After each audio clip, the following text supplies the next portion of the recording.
Hello, and welcome to Marriage Unchained, the art of one flesh, where saving marriages, saving families, and saving souls is the flavor of the day. Now, let's join our host and author of Marriage Unchained, Catholic Alpha Radical, Jerry Jacobs Jr. Welcome to Catholic Alpha Radical Live, where I help you fix your Catholic marriage. I've coached and helped hundreds of men in their marriages, and now I want to help you. Call 313-RADICAL now.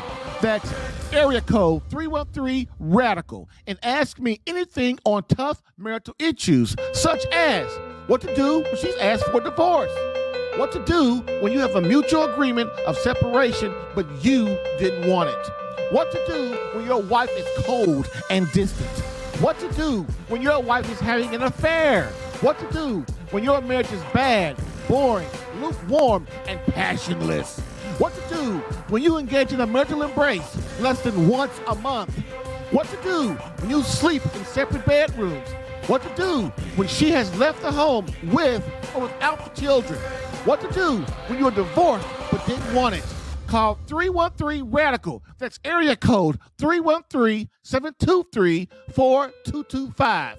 That's area code 313-723-4225. Again, call 313-RADICAL right now for answers to intimacy problems, communication problems, prayer and spiritual warfare problems, authentic masculinity problems, aka how to man up.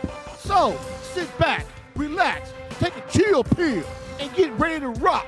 But don't duck. Can you feel it? Catholic Alpha Radical coming at you now.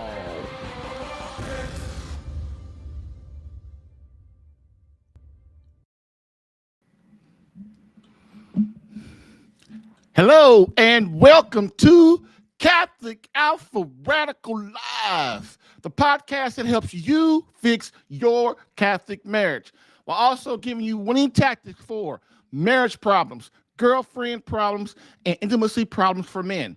And moreover, my main mission is to keep you out of divorce court. And with Marriage Unchained, the art of one flesh, divorce combat coaching is the flavor of the day, while also helping men understand marriage and courting, not dating, in the Catholic faith. Why? Because dating is for sex and courting is for marriage. In this 123rd episode, what is a sexless marriage and what are the causes? Plus, live phone calls from you answering your marriage and crisis questions. So get in that queue at 313-RADICAL or from your browser, callinstudio.com. So don't wait. Get in that queue for some resolution to your marriage confusion.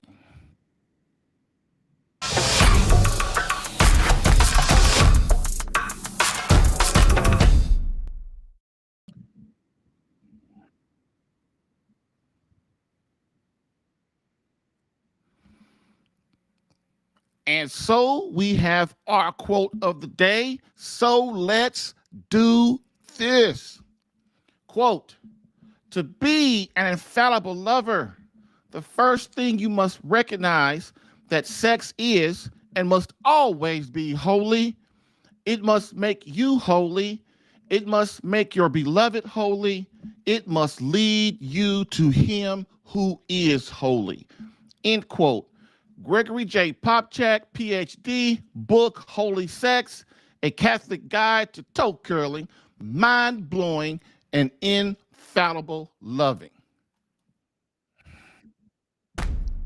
I've helped hundreds of men in their marriages. Allow me to help you in yours. Get live Catholic marriage help Monday through Friday, 10 a.m. Eastern, for some resolution to your marriage confusion.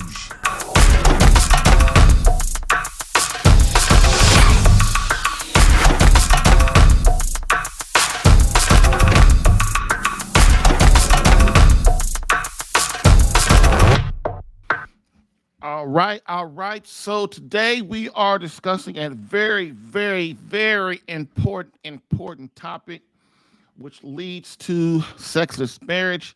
How do we get into it? What happened? what is the effects and things like that. If you're a caller, if you're listening, become a caller. And if you're in a sexless marriage and you need some help, well, that's not a point of if you need some help. Of course, you need some help. The point of it is, are you willing to man up and take it? And that's important. So give me a call. It's Monday. Little draggy, I guess, but you know what? That's what Mondays are for. After a great weekend with the family and stuff. But the quote today, I know that's one of my favorite quotes. I use it all the time, from Dr. Popchak. He is a Catholic author. Him and his wife, and they also have a show. And they deal in Catholic marriage. They have books and stuff. And I love that quote in the book, Holy Sex. It is very pertinent. I use it all the time. But that is the thing that people don't understand, that sex must be holy.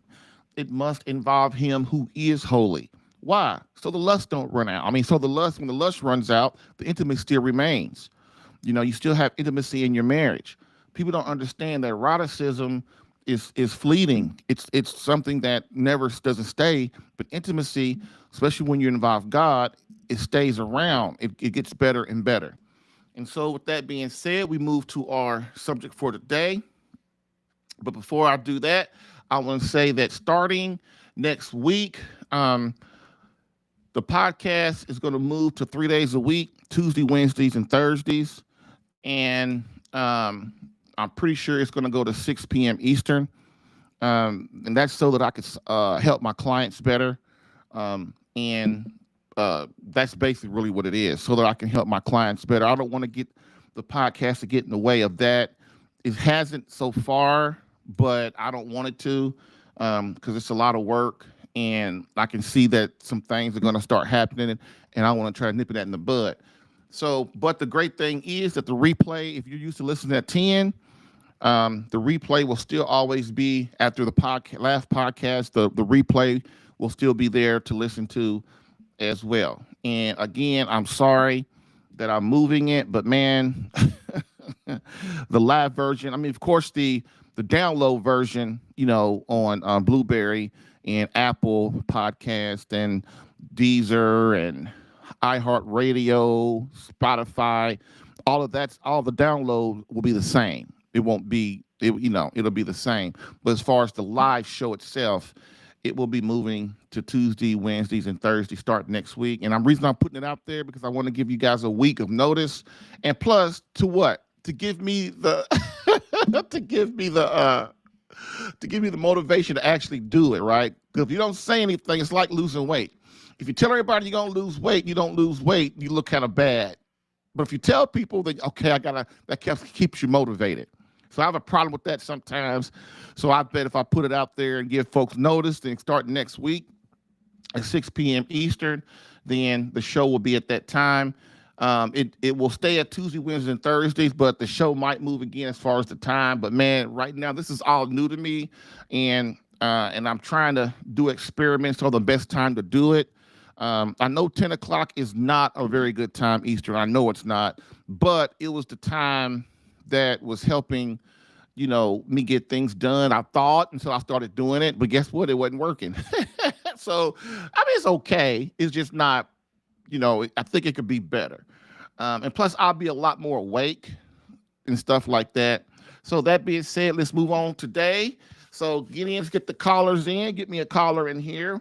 If you are having problems sexually in your marriage. And we're going to talk about some causes today of a sexless marriage. And I also hope that you can listen and try to embrace what I'm saying. Most people, when I start talking about sex, and I know these last couple of weeks, and probably in a couple of more weeks, it's going to be, the show's mainly going to be about the marital embrace. It just is, because that's the section of the Holy Lover Gifts that I'm in. Unless I have an interview or something like that. But, like I said, sex is the second most important thing in our marriage. Intimacy is very, very important. And without that, then there's no closeness. And so when the closeness goes, your wife goes. It's very important we understand that. So as promised today, Today's radical rant: what is a sexist marriage and what are the causes?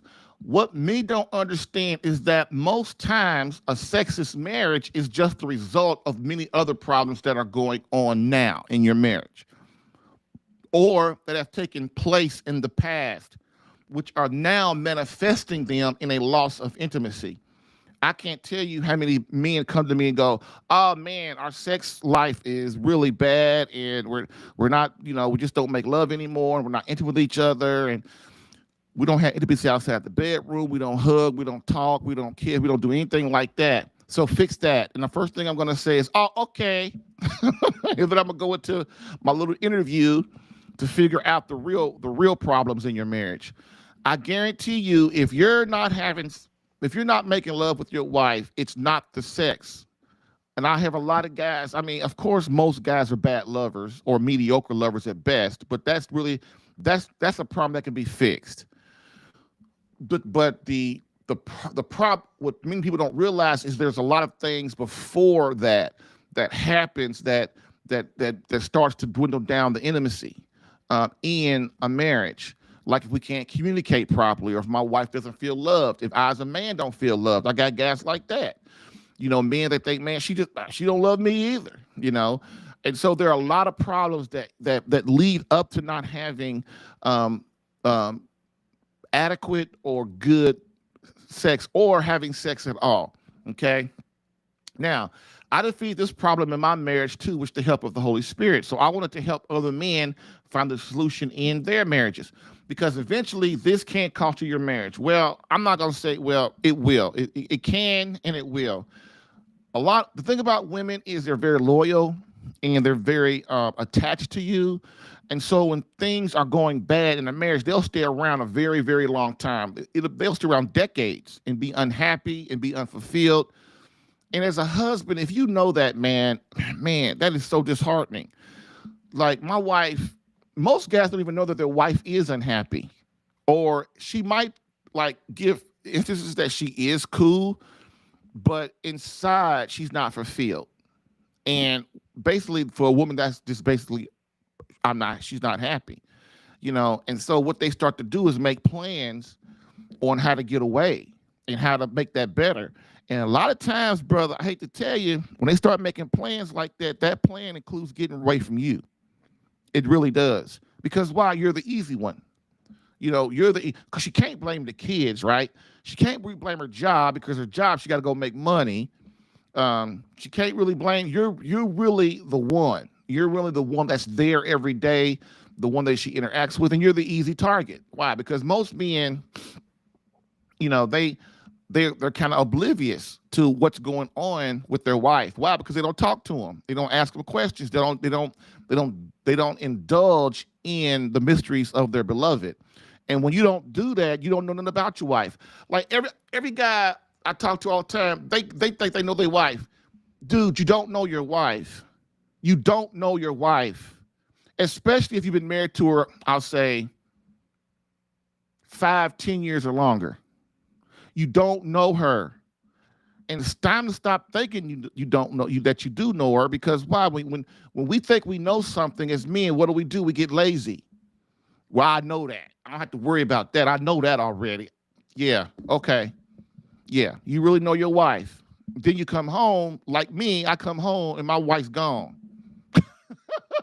I really knew my wife, didn't I? I knew her really well. So, well, like I said, eventually you can lose your marriage if you're in a sexist marriage. And I see people on the internet all the time talking about, these articles and stuff, how to survive in a sexist marriage and how we're so happy in our sexist marriage. You know how much a lie that is? People kill me how they're like roaches. We're like roaches and rats. We adopt to anything. We'll adapt to anything. To stop from doing the work it's going to take to make things great and blissful and happy and peaceful, because many times we don't even know the hell we're even in, right? So why? Because marriage is more than two people together. Marriage is about God, being best friends, closeness, and of course, one flesh. Intimacy is the second most important thing in our marriage besides prayer. And intimacy is what is responsible for the emotional closeness in our marriage. And without it, the marriage will be lackluster, or worse, it will end in divorce or an annulment. I can't express to you how important it is to know when you are in a mediocre marriage, because then at that time you have a time, you have the chance right now to get help to get that marriage above mediocrity. If you don't get a mediocre marriage above mediocrity and start moving towards good, you will lose that marriage and you will lose that woman. Because when women get older, they start to think, well, where is this marriage going? Why am I here? What are we doing? And then, of course, as you always know, they start talking to other people, other men, especially other women, divorced women, single women, and their friends at work. And those people, she's going to start telling them about you. And then that's when, by now, that's the string. That's just how it works. That's how it goes. Okay. So, what is a sexless marriage? So before we get started real quick, I'm going to tell you what a sexless marriage is, what the criteria is, so that we're all on the same page. A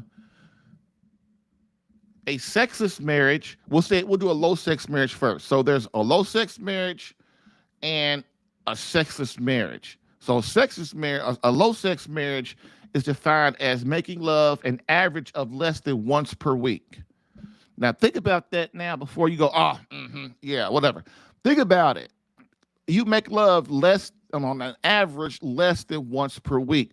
The problem you must understand about the marital embrace and intimacy is just the same thing about every other habit. Like, if you're a person, you're supposed to lose weight, and for 3 months, you're on the carnivore diet and you're eating all protein. And then all of a sudden, you start, like there's a holiday, like July 4th is coming up, right? And then you eat some baked beans or some potato salad or some chips or some cake, and it starts getting good to you. Right? And so then July 4th might be on a Saturday. So here comes Sunday. You go, well, it's the weekend. So I'll go ahead and I'll eat some carbs and stuff again today. Eat some more chips and stuff. Before you know it, you look up 2 or 3 weeks, a month from now, every day is a carb day. Ain't no carb-free days no more. You forgot all about the carnivore diet. Protein what? And so, dude, that's how intimacy in our marriages is, especially when we get older and we've been married for a while. Intimacy is just like anything else. If we do it less than once a week, then the habit starts to build, right? So, and that's what a low sex marriage is. You make love an average of less than once a week. Think about that. That's I forgot how many hours it is, but that's a lot of hours. That's like 60 times 10, how many hours in a week? You're trying to say out of all those hours in a week, you and your wife can't make love one time. Out of all those days, 7 days in the week, and all those hours and all those minutes in the week, and you and your wife can't take the time to force yourselves to be intimate with each other, knowing that intimacy is very important. And you can't even one time a week. You can't even force yourself or get up enough courage or time to do that, okay? So now, that's a low sex marriage. Now, a sexless marriage is defined as making love an average of less than once per month. Think about that. If you make love on an average of less than once a month, that's basically 10 times a year. You make love 10 times a year. But as I have had experience with, I have had people that they made love in 6 months or a year or 2 years or 5 years or 10 years or 15 years, and they still married, because people are like roaches and rats. They will adopt to misery. They will. They will adopt to being hell, and they will adapt to it because, well, it's easier. And then I can sit there and blame my husband for all the stuff he did. That's why I'm not having sex with him. Or I can sit there and blame my wife or forget her and all the stuff that she done done, supposedly. It's really easy. But then your life is miserable. Your life is miserable. It is. So again, a sexless marriage is less than once a month. A low sex marriage is less than an average of once a week. And that's why you always hear me say that a sex that is at the beginning of this podcast, like what to do when I have sex less than once a month. Basically, if you haven't had sex in 30 days, your marriage is on its way out. Yep. It's on its way out. You just don't know it yet. You will be in divorce court. Yep. Unless your wife decides or you decide I'll just suffer through it for 20 years or 30 years or 50 years or something. And I'm telling you right there, women will do that for a while, but that'll end too. Yep. So what's the solution to a sexless marriage? Well, there are a few, but we're going to really go into the causes. But the first step is knowing the possible causes of a sexless marriage and moving to eliminate those in your marriage. In my article, it's called Sexless Marriage, the Agony, the Top 24 Reasons for Intimacy Anguish in Your Marriage. And if you just put in Catholic Alpha and Google that article, it will come up because it's all over the internet. It's a very popular article. So in this article, I list the top 24 possible causes of a sexless marriage and divide them into 3 categories. They are emotional, physical, and spiritual. That's the revelation, right? So today we will cover the first category, which deals with the emotional causes of a sexless marriage. And after the break, we'll get deeper into this mysterious concept. So hang with me. We're going to try to get this going. The sexless marriage, man, don't think you can't be there.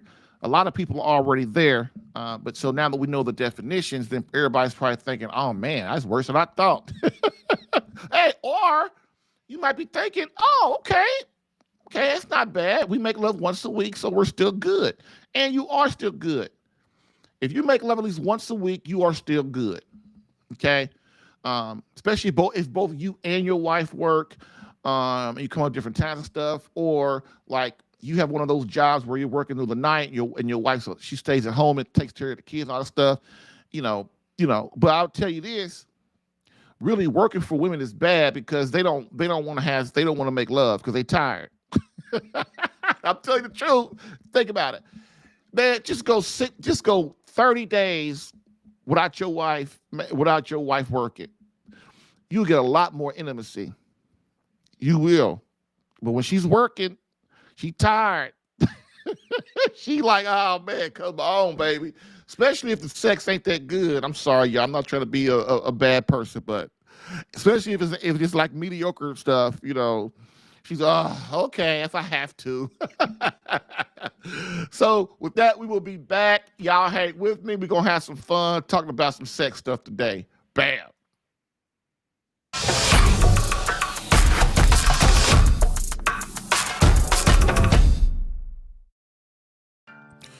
If you're getting value from this podcast and would like more personal marriage help, visit SaveMyCatholicMarriage.com for an opportunity to work with me personally for free. Yes, within 30 days, learn how to become a better husband that attracts your wife back to you. Visit SaveMyCatholicMarriage.com and get a plan tailored specific to your marriage and situation. I've helped hundreds of men in their marriages. Allow me the chance to help you using my personal and gained experience. Visit SaveMyCatholicMarriage.com for superior coaching for your marriage. Again, SaveMyCatholicMarriage.com. That's SaveMyCatholicMarriage.com to become the man God created you to be and the husband your wife needs. Lastly, I always get the question, why don't you help women? And I always answer them, I do. So, for all of you beloved wives out there that want to reignite that feeling of emotional closeness and complete love from your hubby, consider marriage coaching and visit SaveMyCatholicMarriage.com for an improved marriage within 30 days.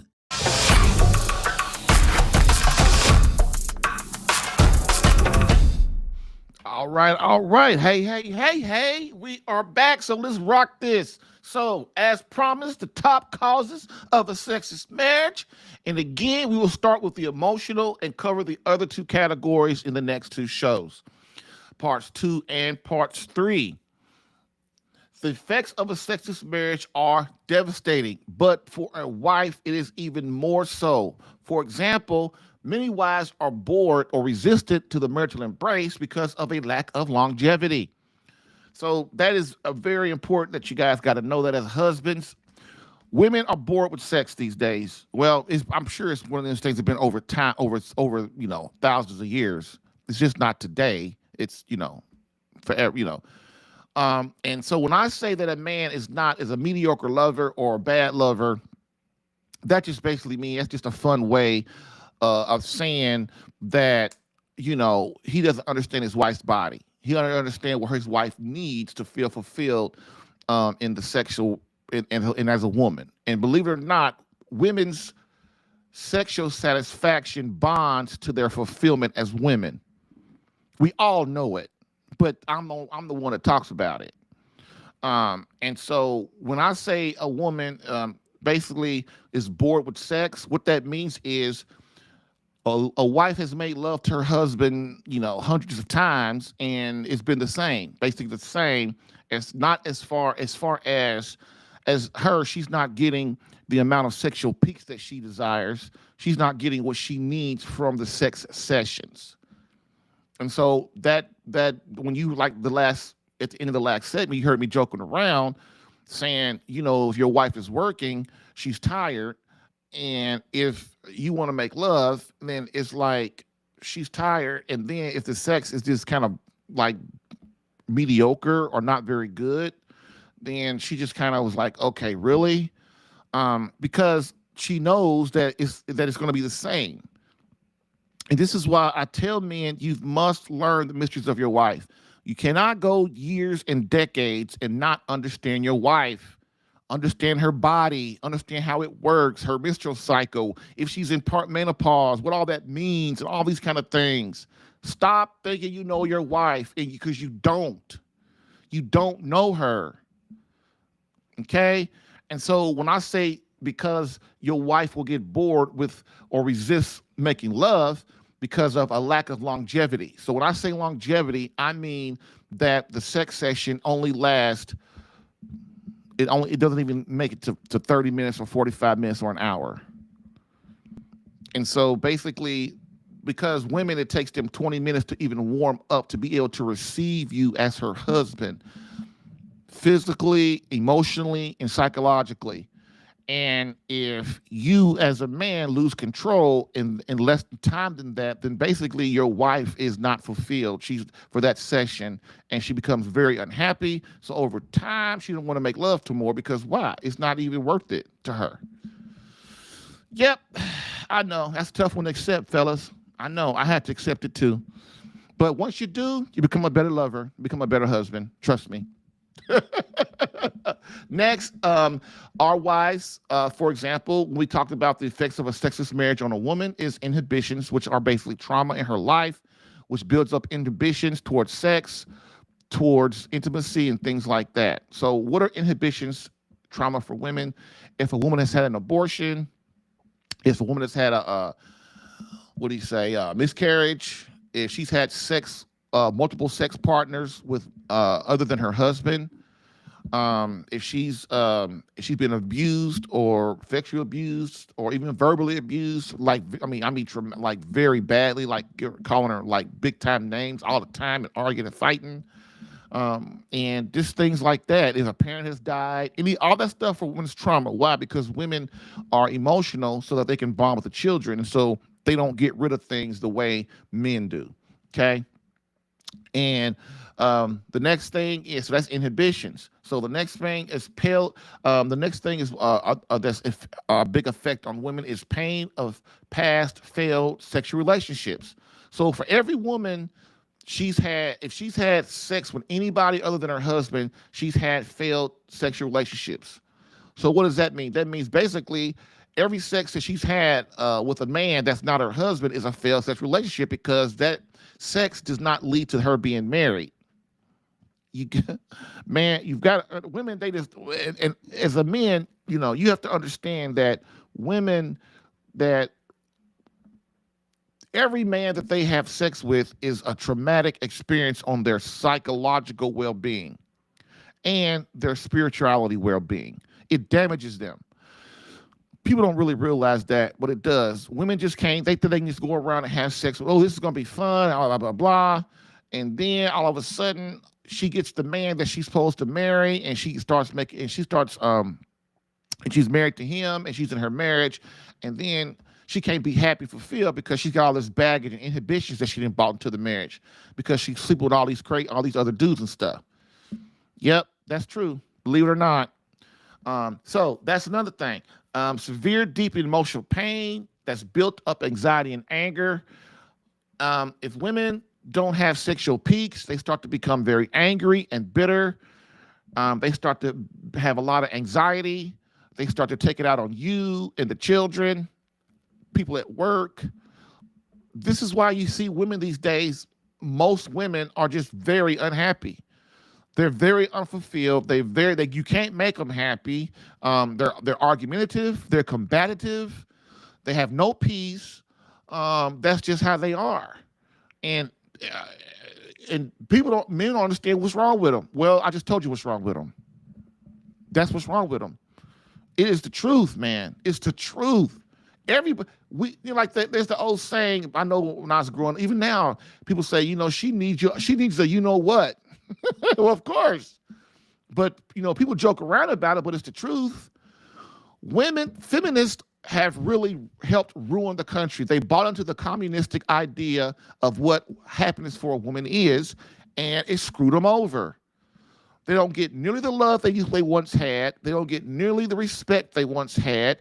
They don't get nearly of men cherishing them and put on the pedestal and taking care of them and taking care of their psychological, emotional, and physical needs. Women they have lowered themselves to the form of dirt. That's how far women have fallen, and they don't even realize it. A man who treats his woman special and puts her on a pedestal and loves her, makes love to her properly, gives her intimacy outside the bedroom, and does things for her, she is a blessed woman these days. She is completely blessed. Because most women don't have nearly what that woman has. But women, they keep chasing the wrong thing. They keep chasing careers. They keep chasing money. They keep chasing fun. They keep chasing pleasure. And guess what? Just like men, it don't work. It don't work. Well, I ain't going to mass because, God this, God that. Well, okay, well, hey, you ain't hurting God. Trust me. You are not hurting God. You hurting yourself. If you don't worship God, the creator, you ain't hurting him. He's probably tired of trying to convince your butt or something, but other than that, so that's that. Next, and no one tells us how to deal with this pain of these days. And so unhappiness, unfulfillment, it breeds a lack of emotional closeness, and the marriage begins to severely degrade. This is why understanding sex, the marital embrace, the holy caress, making love, however you want to put it, it's vital that you as a husband understand these things. Because if you don't, like now, it kills me, when I start talking about, especially being a Catholic, and I am Orthodox Catholic, and I love Christ and everything, but I understand that sex is important. And just because I understand that doesn't mean I'm not as good a Catholic. That just means I'm smarter. And plus my job is marriage, so I understand what makes marriage work. And so, but the thing about it is, people can't stand when people start talking about the marital embrace and stuff out in the open. They can't deal with it. They can't. But that's their problem. That ain't me and God's problem. So that being said, no one tells us how to deal with the pain in our marriage. And when your wife has a lot of inhibitions, you as a husband are the only one that can get rid of that. You are, It's important that you understand how to bring out your wife's sacred self, her sacred self. All of the pain of your wife's life gets laid in your lap when you get married. All of it. All of it. All the sexual partners she's had, all of the emotional abuse she's had, all of the physical abuse she's had. If she had abortions, all the abortions, the miscarriages, all of that, the unhappiness as a child, all these things, man, it all gets laid in your lap as a husband. And if you ignore it and don't know how to deal with it, you're going to have hell in your marriage. Okay. So we are talking about the first one, category one, the emotional. So that's the first category of causes of a sexless marriage. So feelings of depression is number one. Feelings of depression. Each of us experiences mild depression, which is normal, but severe depression is another story. Depression will affect every aspect of your marriage, including the sacred union. Okay. This is why you hear me say you must you must pay attention to your wife. Is she depressed over a long period of time? Is she unhappy? Does she seem, is she's not herself? You've got to start paying attention to your wife, man. You really, really do. And if your wife is doing things that are showing depression, you need to get her some help. But mainly, a lot of times, what can help your wife out of depression is the way you make love to her. Okay? Next, number two, feelings of emptiness. So this can cause severe promiscuity, allows searching to fill that hole in your gut, drugs, pornography, money, any vice you can dream of. Problem, it's never enough. And I just talked about that. Feelings of emptiness in a lot of us is bad. That means that God is not present. When you start feeling empty, if you don't know your purpose, you don't know what your mission is, what you're supposed to be doing with your life, alcohol and drugs and sex and all these things cannot fill that hole. That is an emptiness of God. That means you are too far away from God, and your wife is no different than you in that area. Okay. So a feeling of emptiness is very, very important, man. It causes people to do a lot of things they wouldn't normally do because they start to feel hopeless. All right. So number three, genital pain, mental. So this can be a cause of sexless marriage because there's some mental anguish or pain that you've caused or your wife has had in the past where she unknowingly transfers this to making sacred love. Believing the sacred marital act causes her physical pain. Now, but see, this goes along with, well, I got a headache. I don't want to make love tonight because I got a headache. Or when we make love, it hurts me down there. And in reality, there ain't nothing wrong. It's just I don't want it to. And so I'm making it up that it does. And she really can believe that there is not a problem. She really believes that there is she really believes that there is a problem with something kind of pain or something in her genital area. But in the reality, there isn't. And so that could come from what I talked about before is, an abhorrence to sex. Of her past trauma in her life where I just don't want to. Women will make all kind of love with you and they're trying to marry you. If a woman thinks you're cute, she's attracted to you, she wants to get with you, she thinks you have potential, all of a sudden, I ain't never got no pain down there. And men go, and first thing a man goes is, it's so funny. First thing a man does is when she stops giving him sex all the time because before they got married, he got sex when he wanted all the time. He didn't have to ask for it, right? Get married, all of a sudden, after 2 years, usually that's about when it happens. After 2 years or so, it's like, okay, what? Because the thing about us is certain things that don't slip our mind. Like, and one of them is all of a sudden, hey, where's the sex? We ain't making love like we was. Something's wrong. Right? Oh my goodness. Okay. So we ask her, oh, no, I don't feel like it. Huh? You don't feel like it? The next day, hey, what do you think about us doing a little nookie? Oh, well, I got a headache. I don't feel good. I'm tired. Okay, third day. Hey, we think. I got to cook for the kids. I got to watch the kids. All of a sudden, you go, wait a minute, man. Wait a minute. before we was married, we first got married, it wasn't like that. What's wrong now? Because women, we start to neglect them and kind of start to let that go on us too, and then they start to pick up on it and they start to go, well, it ain't worth it. So that's kind of the genital pain mental thing. So number 4, infidelity. Chronic infidelity breaks the bond physically and emotionally. The total giving of self is impossible. Without this, you have no marriage. Well, maybe you do on paper. So if you're with your wife and you as a husband start going out and having sex with other women or emotional affairs, or another thing too, if you and your wife, if you are having emotional affairs with women, if you are having sex with other women, or if you are flirting with other women, don't be delusional and think that your wife ain't gonna do it too. I can't tell you other men, they got the nerve. They got the nerve to get mad at their wife when they out being promiscuous, and then they think, well, I can do it, but she can't. What kind of craziness is that? And they get mad too. They get mad like they want to kill somebody mad.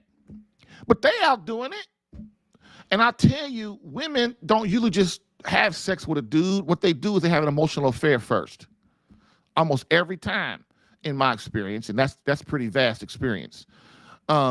They usually have emotional affairs first.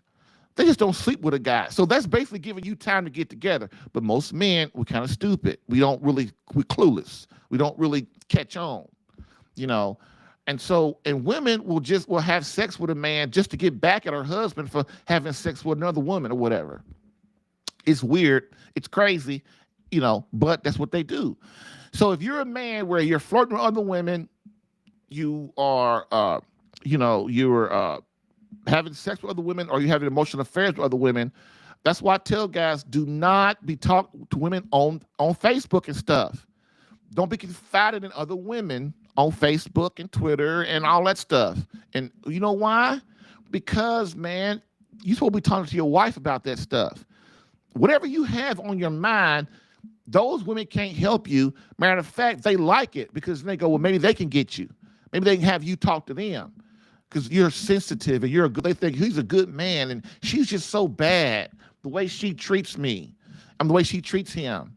Man, women, they ain't that much different than men when it comes to sex. It's just they approach it differently than men do. So my point of it is, man, don't be out there. Please don't be out there having emotional affairs with women and talking with them and stuff. If you got a problem with your wife, sit down like a man and talk to her and let her know how much you care and you love her. And then let her know, talk about your guys' problems. Because in the end, she's the only one and she's in the best position to do something about it. Okay? Next, lack of trust. Woo! Stops the self-giving, self-sacrificing, love in its tracks. No trust, no marital intimacy, no marriage. And you hear me say that all the time. If you're not making love, your marriage will be over soon. Okay? So a lack of trust stops a woman from wanting to make love. That's a sexist marriage. That's sexist marriage 101.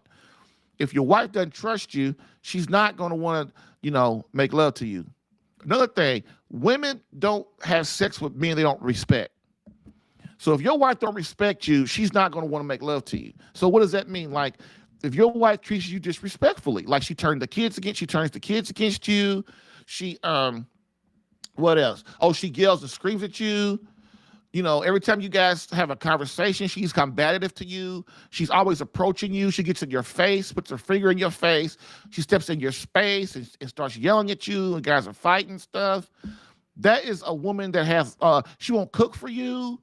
Another thing is, what's mine is mine, and what's yours is yours. Like, that's my car, that's your car, that's my check, that's your check. That's my bank account, that's your bank account. All that's disrespect stuff. All that's disrespect stuff. And so if that's the kind of mindset, that means you got two selfish people, and basically it's not going to work. And so trust comes into that. So if a woman doesn't respect her husband, then naturally that means I don't trust him either. I don't trust him to be a man. That's what that means. She doesn't trust you to be the man that she needs, instinctually, the man God needs to be able to run your home. So I'm not going to let you do it. And every time you try to run your home, I'm going to combat you on it. I'm going to fight you on it. Okay? Disrespect all up and down. And another thing, too, St. Paul in Ephesians 5 talks about the same thing. Women are required in the eyes of God to respect their husbands. Why? Because men need that from their wives. It says nothing about love. Nothing. Okay? So if there's a lack of trust there, women, that means they start to they're not close to you, they don't want to make love to you. Therefore, we have a sexless marriage. Okay? This is why, as men, you got to keep your darn eyes open. And get your ass off the fishing. Get your ass off the sports. Get your ass off your job. Get your ass off your money. Get your ass off your kids. Get your ass off yourself. Watch your wife. Pay attention. She will tell you the clues, man. She will tell you if you just look and open up and are willing to see. Okay? Next, so number 7, mental illness, severe. So this is self-explanatory, but it's often overlooked. Yeah, if your wife has a mental illness, especially like schizophrenia, which is severe mental illness, I mean, she's not going to want to have sex So, because first of all, the medication that she's on is like devastating, So I'm not going to stay on that one for long, but mental illness, you've got to understand, I try to tell guys all the time, I have a lot of experience with mental illness. I'm not a doctor, but I mean, I had it in my family, so I know a lot of the signs and stuff. And I'll tell guys, hey man, your wife has a mental illness, and it ain't ADHD, and it ain't post whatever that stuff. I mean, she has real mental problems, and it ain't what is it? What is that one? What's the one that starts with an A that they didn't made up now? What is it? What is it? Autism. Man, that stuff is some made up stuff. Autism. I had a cousin, man, who had autism for real. I mean, severe autism where he would just look at you, you would talk to him, he couldn't talk back. He started, and that kind of stuff. I mean, he was really autistic person, and he's a very sweet man though. And even today he has the same thing. This stuff about, well, every kid's got autism. Man, that's just some way to get some money. That's just a way to get you on medications, to get your kid on medications, to get you on medications. Look at if somebody starts talking about that you have autism, dude, and of course then they'll say, well, you have minor autism or small amount of it or something like that.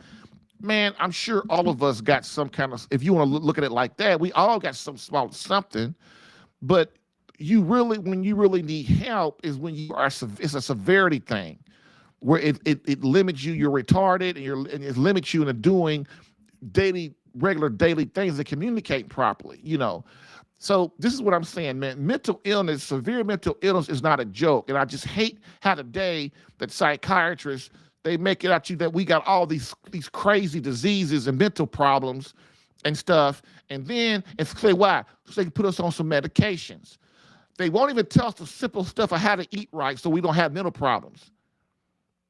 It's the simplest way to not have mental problems is to eat right.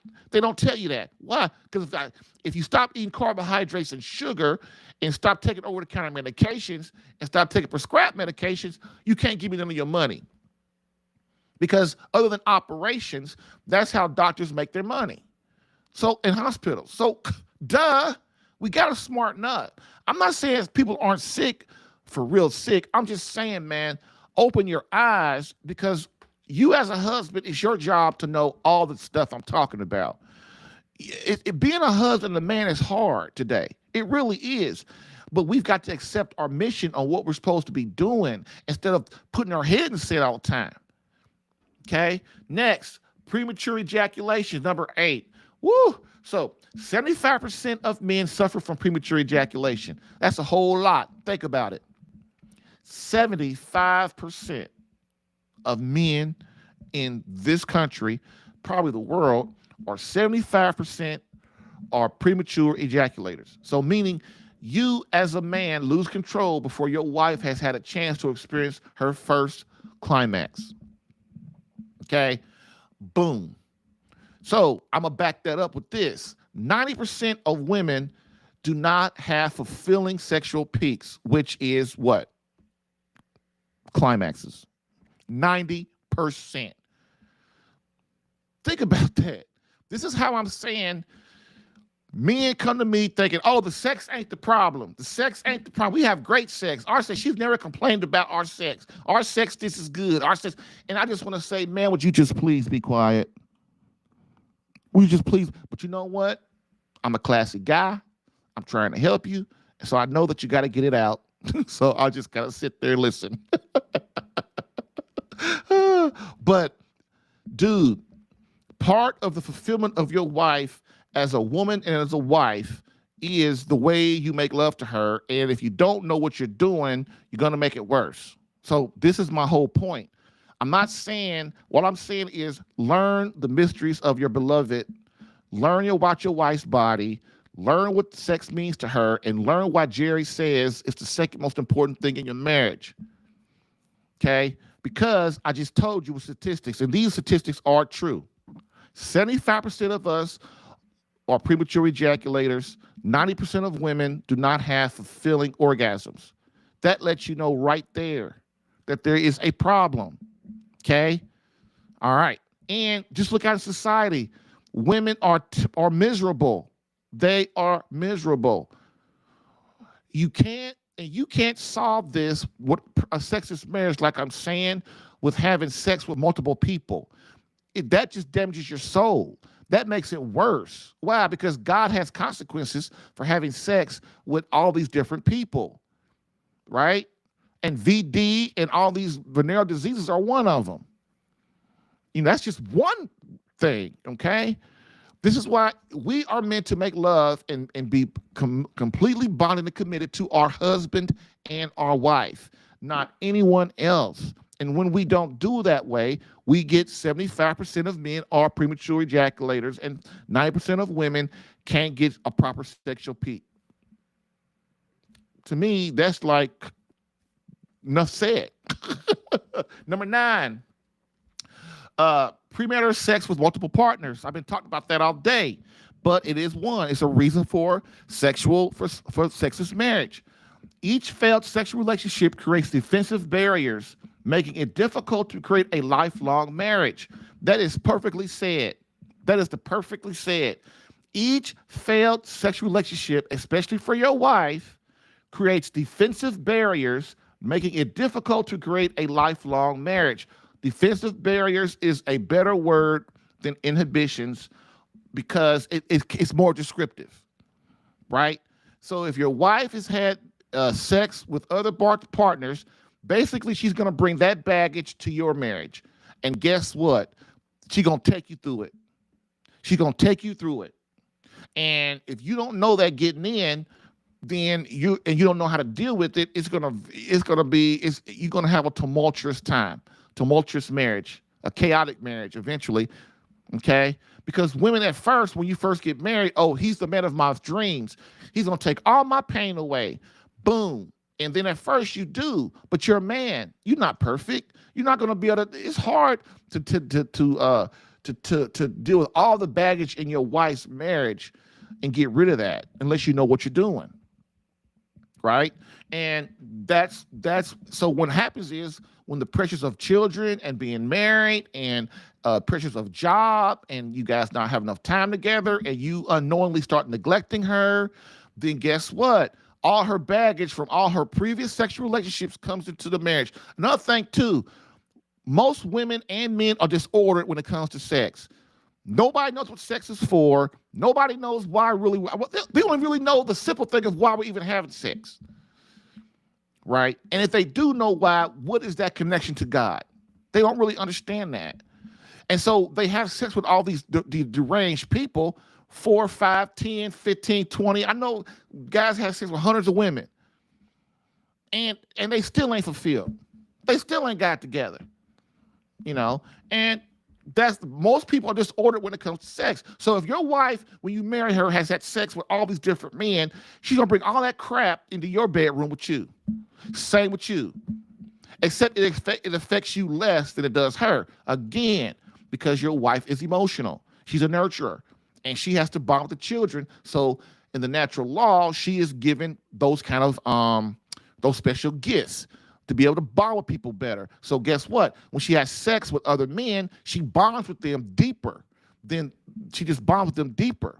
And then when they leave her or they're not together no more and all this traumatic stuff happens, then guess what? Your wife gets this thing in her head, well, all men are terrible. All men are assholes. All men gonna leave me. All men gonna abandon me. All men hate me. This is why you have feminists. Because men, we don't know how to use our power as men, and it gets bad. And when we don't know our own power, we misuse it unknowingly in a wrong way.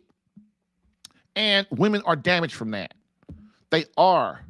But now I know it's just not our fault. Women have their problems too. All she gotta do is keep her legs closed. But women, they're emotional again, and when they start to feel you love them and they love you, they want to give you their gift. That's how it works. That's why men are called to control ourselves. Women ain't control themselves. It doesn't matter if 100 women come up to you as a man and throw themselves at you. Your job as a man is to be like Christ and refuse all of that, because you are the man. You are responsible, right? Okay, next, premature sex with your wife. Number 10, cohabitation increases the chance of divorce at a higher rate. Bam, it goes off what I just talked about. Sex with multiple partners. Your wife can't take it. Your wife can't take it. She can psychologically, she can't take it. Emotionally, she can't take it. It's too much for her to deal with. God knows that. That's why God says, I don't want you having sex with anybody else than the person you're married to. Why? Because we all get screwed up. It causes so many problems. Look at all the kids out here that ain't got mamas and daddies around. All the kids in foster care. All the kids in what do you call it? In the well, it used to be called where they put kids, adopted kids and stuff. Dude, God knows what he's doing, is all I'm saying. And the way you as a man solve this is you start to understand your power and what the gifts God has given you. And you unleash those gifts on your wife. And so cohabitation, it increases the chance of divorce because basically lust is in your relationship. Lust is an offense against chastity. And so chastity is important because it orders us toward right sex. It orders us to understand the body properly. It orders us to understand what God created sex for. It understands all of these things. And so when we have sex before marriage, all we're doing is we're running on lust. And so then, in eroticism. And so then we get married and we didn't have sex with our wife 100 times and we don't really understand what we was doing, understand what we're doing now, then the lust runs out, don't it? That's why after a year or two, people don't have sex no more. They don't have sex right, or they don't hardly have sex at all. You got a sexless marriage because the eroticism didn't run out. The lust has run out in your marriage. And so most people don't include God in their bedroom. And so especially when you don't include God in your bedroom, then the intimacy ain't there either. And if you don't understand these things, you think, well, it's my wife's the problem, or I'm the problem, or one of us got a problem. No, the problem is you guys don't understand. You don't understand sex. You had sex before marriage and all of that stuff. And then a lot of people don't even know what that means. Then you get married, and a lot of people ain't in the Catholic Church, so they don't go to confession. They don't even know, they don't even get the grace from that or the sacraments. And so it's hard to keep a marriage going. And your sex life is a big, big part of that, which, if you don't understand how important sex is now, I have a call to y'all. I'm coming, caller. I'm almost done. If you don't understand how important sex is now, after what I explained this to you, then, man, I don't know what to tell you, man. I really don't. I feel sorry for you. I really do. Okay, so premarital sex with your wife is bad. The reason why is because you can't get to know each other. You get married and you don't know each other, and so now you're not the person she thought you were. She's not the person you thought you were. Because sex does what before marriage? It clouds the mind. Okay, it clouds the situation. It clouds the relationship. So the last one for the day is selfishness. Focusing on self, unwilling to sacrifice your life for your wife. This is why the prime reason that men we don't have sex outside of marriage and that we are not selfish inside of marriage because when our wife deems we are selfish, when she deems that we don't we and that comes from her making love to her properly and being intimate with her properly, she begins to think we are selfish. If our wife does not is not fulfilled in the bedroom, she starts to think we are selfish and we that's why she won't make love to us. And it's very important that we understand that. Okay. So, with that being said, I hope you guys got some out of that today. And I'm going to take a quick call and I will be right back in a few seconds. Let's talk about your Catholic marriage problems. Weekdays, 10 a.m. Eastern. Live streamed on the Catholic Alpha Radical Facebook page and CatholicAlpha.com. So, hopefully, my technology works. I'm going to put it in there and let's go talk. Hello? Hey, Jerry. Hey, how you doing? I'm okay. I wanted to talk about what you're talking about this morning, just as an example for the guys. Okay. My wife and I practiced celibacy prior to marriage, and she had so much hatred for men because she had 3 sexual partners that she told me about prior to getting married to me. She made a statement early on in courting that she said all men want is sex. And it had such an effect on her. Apathy started setting in for her when she didn't have sex with me. So it set in twice in our marriage. And so I'm going to ask you this. When a woman is that broken to the point where they think men only want sex, and every example they have is infidelity by a dad, 2 brothers, an ex-husband, and a boyfriend of 10 years, how do you repair that? By constantly praying to God, because we're still not divorced because there's a stay on our hearing right now. Uh-huh.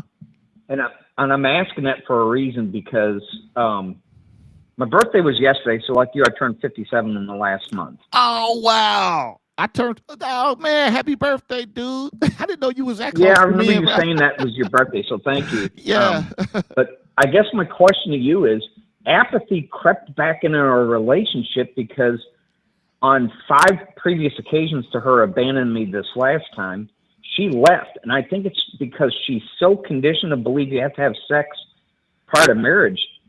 She didn't feel that true biblical attachment to the value of practicing celibacy prior to marriage, and how it just catastrophically changed her life for the better, but she thinks it was for the worse. She didn't think I was attracted to her.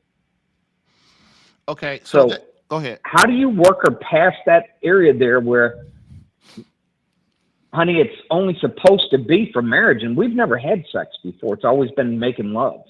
Right. So if we were to make a second go of this, how do I transition her back into thinking, look, I didn't abandon you. You've abandoned me 6 times. How much more do I have to prove to you I'm not going to abandon you? Yeah, I need to change some of my habits because, like you just said, none of us are perfect. But the problem I'm having is she's got advocates on her side advocating for divorce because her best friend's divorced.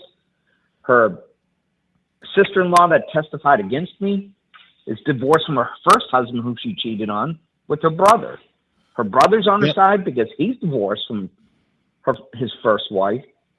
Her friend down in Florida, she's never been married. She doesn't have a clue how marriage works. And then another friend here is divorced as well. So there's just a big hate group going on. And her 2 daughters, she tells everything to. So how do you combat that other than prayer? Okay. So here's the thing. So women instinctively believe all men will leave. That's why That's the second way that it's ordered. You're saying your wife even said that too? No, okay. Yeah, they all believe that because every man has. Okay, except their husband, except you, except me. You know what does that make sense? Well, if I'm going to leave, I'd like to leave through death. The sooner the better, so Right. I don't have to put up with this misery as much. Exactly. That's a husband, though. That's a husband. Hear what I'm saying. Really focus on what I'm saying. Every woman believes by the time she gets married that every man is going to leave her, because from the time she was, say, 13 years old till, let's say, 35 when she got married, every man she's had sex with has left her. So when you come along as a man who is completely devoted, you marry her, you don't make love to her, you don't have sex with her at all, you're not intimate with her at all, and you guys get married, then and you start and then she already believes eventually that you're going to leave her. So this is why I have what's called, let me finish, man. Let me finish. This is why I have what's called the 6 phases of the sexual fulfillment of a wife, her fulfillment as a woman.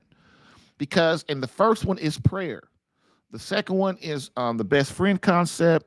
The third one is intimacy outside the bedroom. And then we move into intimacy inside the bedroom, her initial rise and things like that. Foreplay and things like that. The reason is you've got to understand women, for them, intimacy is complicated. It's not like men. It's not like men. Men in 2 minutes, 30 seconds, we're done if we really want to. Women, it's not like that. When you hear me talk about prepare your love, women, you must prepare them for your love. And one of the reasons that women think that we're going to leave them is because, first of all, everybody has left them. And when they get married, this is why we have to show our wife that we first about praying for them, that your wife doesn't really know about that part. Only thing the Holy Spirit knows about that part. So your prayers gives your marriage grace, right? To keep your wife happy and fulfilled too. But then the other 5 things of the other 5 phases, what they do is they like the intimacy outside the bedroom. You've got to show your wife, and she has to start to believe that you really love her and care for her, that you have her best interest at heart. And then the being her best friend, and all these things start to build up to intimacy with you, God, and your wife. And then that's how you cure that. But see, it's a certain way you got to do it, which I, of course, don't have time to go into that. But Scott, you know what I'm saying. You went through the whole thing. You just forgot. And I think the biggest challenge I had is the intimacy outside of the bedroom. I have communication intimacy towards. She doesn't like it because it's the truth. But I don't have all that nurturing intimacy where I show her the love and affection from the time I get up until the time that we might make love. That's and I think a lot of that happened because she has so much hatred in her. I look at her and I see her as a beautiful woman, but I've even told her, I said, Misty, when you walk by me, I see you're a beautiful woman. I'm just not attracted to you sexually because you have so much hatred coming out of you. She just reeks hatred towards men in general. And because I'm married, I said, you hate me now because I'm your husband and I'm the specific guy you get to hate now. But this is our feminism. This is what happens to feminists. Like women who cut off their hair and taper it like a man. They're damaged. They hate men. They don't like, for the most part. I'm not saying every one woman like that, but that is a clue that this woman she hates men. Okay, feminists hate men. If you ask them, do you hate men? They're not going to say that, but their actions tell you that they do. So what that means is if you're going to marry a feminist or a divorced woman or somebody like that, you got to know what you're getting. You're getting a woman who's disordered with sex because she's been hurt. She's been hurt deeply. And all women have been hurt by a man unless they're a virgin and they married that man without having intimacy or sex with any other man but that man. Then this is why virgins are a prime. It's not because of their body, just their body. It's because of their psychological and emotional state that you're getting. If you marry a divorced woman, she is going to take you through hell. Not because she wants to, because she's damaged. She's psychologically, emotionally damaged. She's turned on. A man has hurt her. She has a failed marriage, which is devastating to a woman. And this is the things that guys got to understand. Go ahead. And I've told her this in the past. Since you live in Indianapolis, you're familiar with Kroger, okay? Mm-hmm. So imagine going to Kroger. To me, marrying a divorced woman is like being in the Kroger meat aisle, and the prime rib is what you get with the woman with your first marriage. The second marriage, it's like, whoops, that prime rib, it's past due. Let's cut off the green tipped ends, repackage it as cube steak, and we're going to call it your second marriage. They're so damaged, so I just look at it as every woman I tell that to, they get mad, but they laugh. And they said, well, you're right. And so we're damaged good. But you know what? This is why you hear me say only a husband can get rid of that. But as a man, when you marry a divorced woman, or you marry a woman that has other sexual partners besides yourself, you have to know what you're getting into and how to solve that.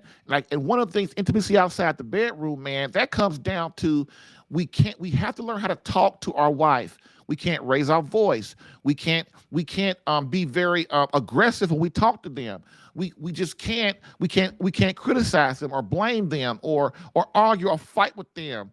Or if we do want to talk to them, it's a certain way. You got to sit them down and talk to them a certain way so they believe that you love them, and that you're really so that you really have her best interest at heart. Okay, does that make sense? Yeah, and I think what it comes down to is I haven't had, with at least my wife, I haven't had the ability to just say, let's go sit at the kitchen table and let's start negotiating what you really want from a marriage. I've never done that. And that's my failure of not paying attention to her emotional needs, because I'm constantly bombarded with all this hatred. I think she has a huge heart, and I think she has the right desire, but because she has so much baggage, it's when the truth bombs come out, and they're normally during the holidays, I'm just like, what truth bomb are you going to drop on me this year? And that's when I found out her dad was a convicted felon for armed robbery. And I'm thinking, that's just a lot of stuff to put on a guy to unload. But I guess that's what God wants me to go through, because Amen. I'm the stupid guy that married her. All right, man. Thanks for calling. That was pretty good. All right, bye. All right, bye. So try. So I have Mary T, who says divorced people heal. If you get into a relationship with anyone, there is, and then I guess it kind of cut off. But you're right, sweetheart. You're right. Divorced people do heal, and that's what I'm saying. What I'm saying, they heal, but they still have baggage, man. Women still have trauma. That trauma of a divorce, of a failed marriage, of sexual partners, and you can't heal. Women, you cannot heal from having sexual partners. More than your husband. You can't heal from that. You can't. Why? Because it's a spiritual thing. It's a spiritual thing. And people don't understand that. They think psychiatrists and science can heal everything, and it can't. Stop thinking psychiatrists can heal everything, because they can't. They can't. If they could, everybody would be walking around here great. We wouldn't need 10 different medications.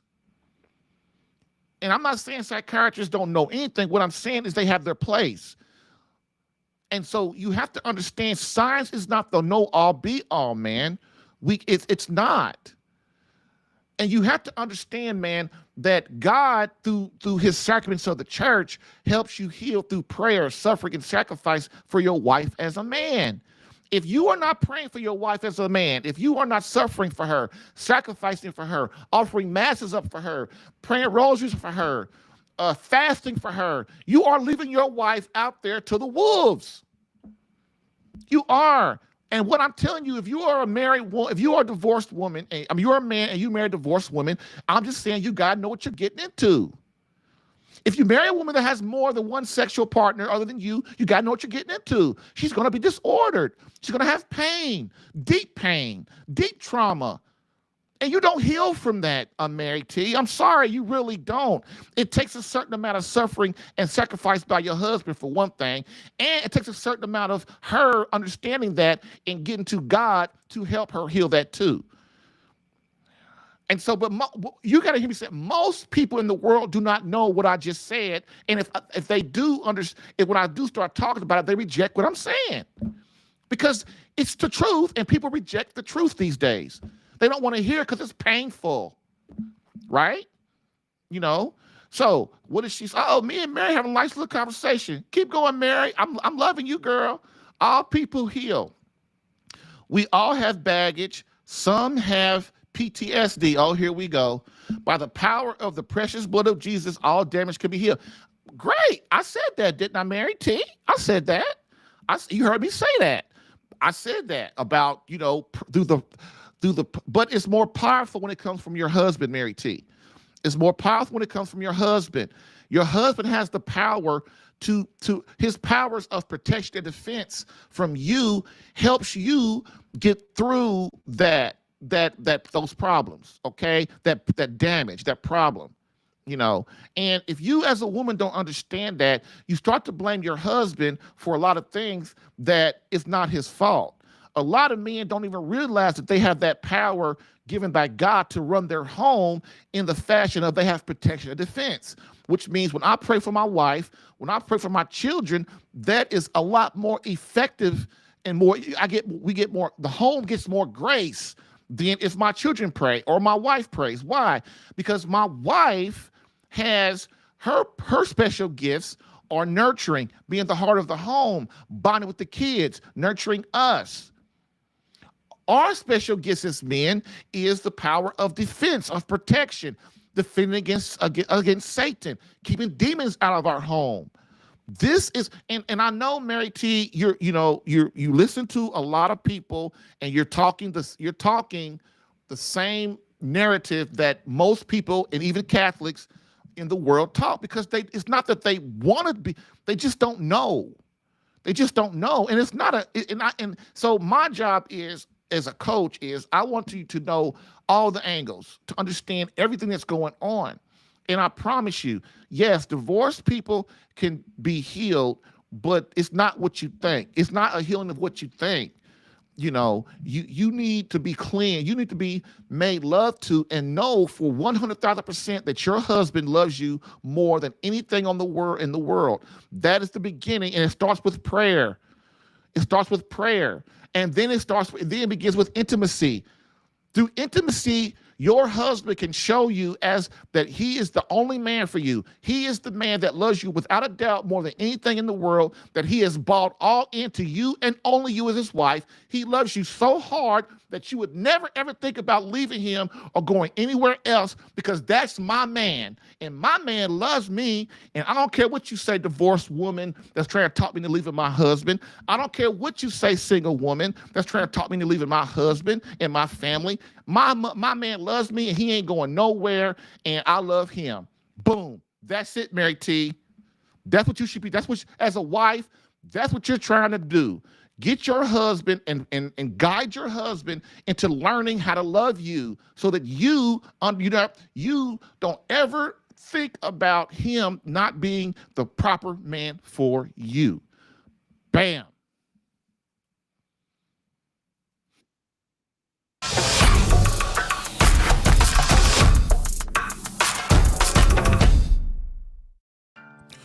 If you're getting value from this podcast and would like more personal marriage help, visit SaveMyCatholicMarriage.com for an opportunity to work with me personally for free. Yes, within 30 days, learn how to become a better husband that attracts your wife back to you. Visit SaveMyCatholicMarriage.com and get a plan tailored specific to your marriage and situation. I've helped hundreds of men in their marriages. Allow me the chance to help you using my personal and gained experience. Visit SaveMyCatholicMarriage.com for superior coaching for your marriage. Again, SaveMyCatholicMarriage.com. That's SaveMyCatholicMarriage.com to become the man God created you to be and the husband your wife needs. Lastly, I always get the question, why don't you help women? And I always answer them, I do. So, for all of you beloved wives out there that want to reignite that feeling of emotional closeness and complete love from your hubby, consider marriage coaching and visit SaveMyCatholicMarriage.com for an improved marriage within 30 days. All right. We are back for our conclusion, and thank you guys so much for calling. Thank you, Miss Mary T, for commenting. That was a great discussion you and I had, and I'm really Don't think I'm sweetheart. Don't think I'm getting on you. I'm really not. And I know you're not getting on me. But we're adults. We can disagree on some things. But we, as you saw, we agree on a lot of things. But the main thing is we can have discussions these days, and we can talk to each other and not get upset and get mad. Just know that even though you hear me say maybe was seen as derogatory things against women, it's because I have women's best interest at heart. And the men that work with me know that. They know that. And a lot of times people hear me saying derogatory things about men. But the men, which can be seen as derogatory, but men know that work with me know that I have their best interest at heart. And I do. But you can't proclaim you love somebody if you don't give them the truth of God and try to help them so that they know that you have their best interest at heart. And that's where we're going. And I hate it. I don't like it when people like I get misquoted on things all the time. So does Father Ripperger.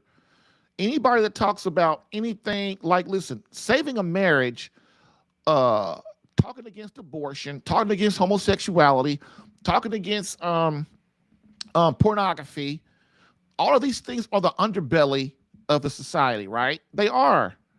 Because they go against, people don't want to talk about this stuff because it's painful. That's why you see people, they watch the cat videos all the time. They talk about politics and all that kind of stuff because that stuff, it's fun. It's exciting. But when you start talking about, transgenderism and homosexuality and abortion, and you start talking about, divorced and remarried. You start talking about pornography and masturbation. All these things that people don't. That's a no. We can't. But you know what? The people that I in my circle that I talk to about these things, the people that I collaborate with in this field, we don't care. We don't care what people think. We don't. Because we know God, we know this needs to be out there because people need to know where can I go to get the help that I need to save my marriage, to be a better man for God, to be a better man for my wife, to be a better man for my children. Where do I go to get that help? And I'm telling y'all what you know if you listen to me, not what I'm saying, but you found me. Because you start to realize there's no help, no proper help out there, right? Okay. So with that being said, as we end today,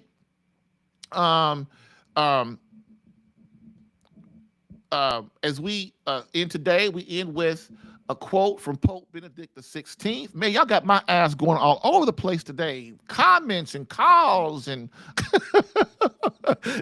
and I've got, now my internet's going down a little bit and I got a lot of action going on, boy. But that's great. That's great. So as we always do, we conclude with a quote from our beloved Pope Benedict XVI, which states, "Society offers you comfort, but you weren't made for comfort. You were made for greatness. Now go forth, Christian soldier. The spiritual fight is up on you. Fast, pray, and prepare for battle." Thank you for listening in today. If what you heard helped you in any way and you would like more personal attention, visit SaveMyCatholicMarriage.com for superior marriage coaching. And remember to join the Catholic Alpha Radical Live podcast as a caller or listener every Monday through Friday, 10 a.m. Eastern. To join as a caller, dial area code 313-RADICAL. To join as a listener or view the live stream, visit the Catholic Alpha Radical Live Facebook page or visit CatholicAlpha.com for Catholic marriage help that actually works. Bam.